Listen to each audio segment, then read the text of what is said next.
Well, moving into our last story of the day, we got Representative Luna back. If you recall, on Friday, I believe we did the episode, or Thursday, where she was just obliterating Democrats regarding the southern border. She's Hispanic herself, and so the Democrats don't know what to say because the only thing they can say is call Republicans or whatever white supremacists, and that kind of correlates to her as well because she's a GOP, she's a representative, she's a congresswoman, just completely laying into them. And so what happened after this, of her not just laying into them about illegal immigration at the border, but other components as well. Well, now you got the leftist media doing the work of the Democrat Party once again, coming out with a hit piece on her. And now she's bringing all the receipts here on Fox News, completely dismantling WaPo hit piece that was performed on her. Again, hit that like and subscribe button if you haven't already.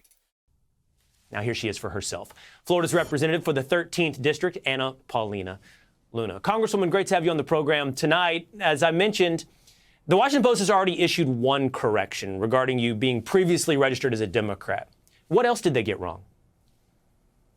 Well, they did start out with saying that I basically made up the fact that my father never went to jail. And as you saw with the records that we sent to Fox News, that's completely false. You know, my story growing up within the welfare system, going to over 6 high schools, that's not something that the Washington Post wants to tell the truth about. They also proceeded to leave out an entire interview with a roommate that I had that debunked a bizarre claim made by someone that was apparently stationed with me that claimed that I owned a firearm during this break-in. So the fact is that we have these receipts. My attorneys already issued a letter of correction.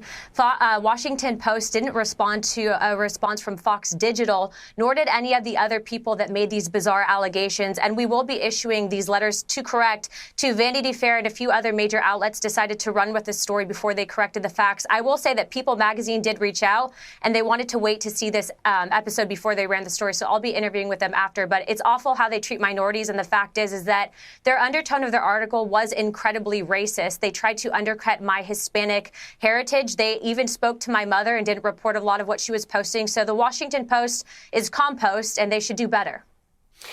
Wow, she ain't done yet, folks. I'm telling you, this one's a firecracker, man. She's really growing on me. She's a representative again from, I believe, Florida.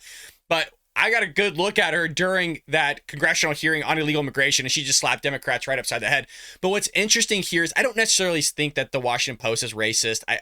I'm not on board with that. I kind of see what she's doing here is playing into the hands of the Democrats in the sense of she's using certain strategies that they do by calling us racist, meaning white supremacists and all these other things, which we're not. And now she's throwing it back at them. Basically, we're two different sides throwing our bleep at each other.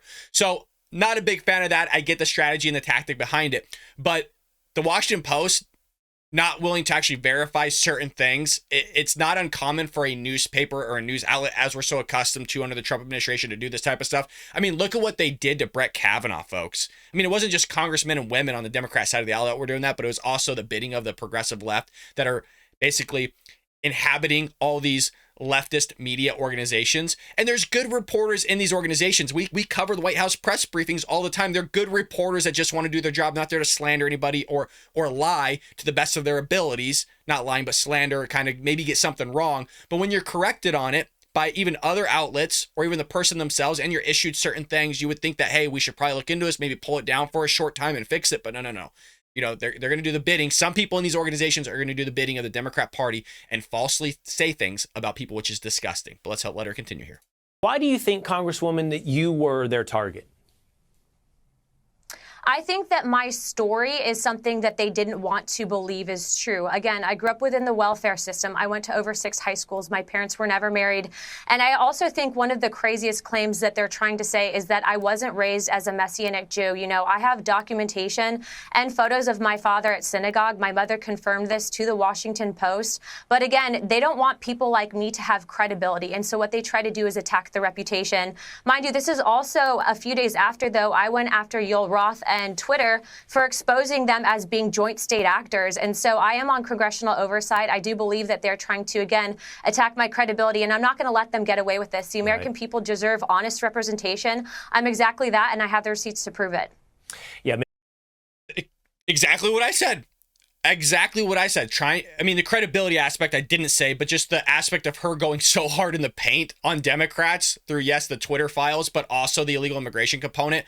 As somebody being Hispanic here and growing up in a certain welfare system, as she's mentioned, definitely goes against the grain of the Democrat Party because she kind of doesn't fit a traditional Republican, if you know what I mean.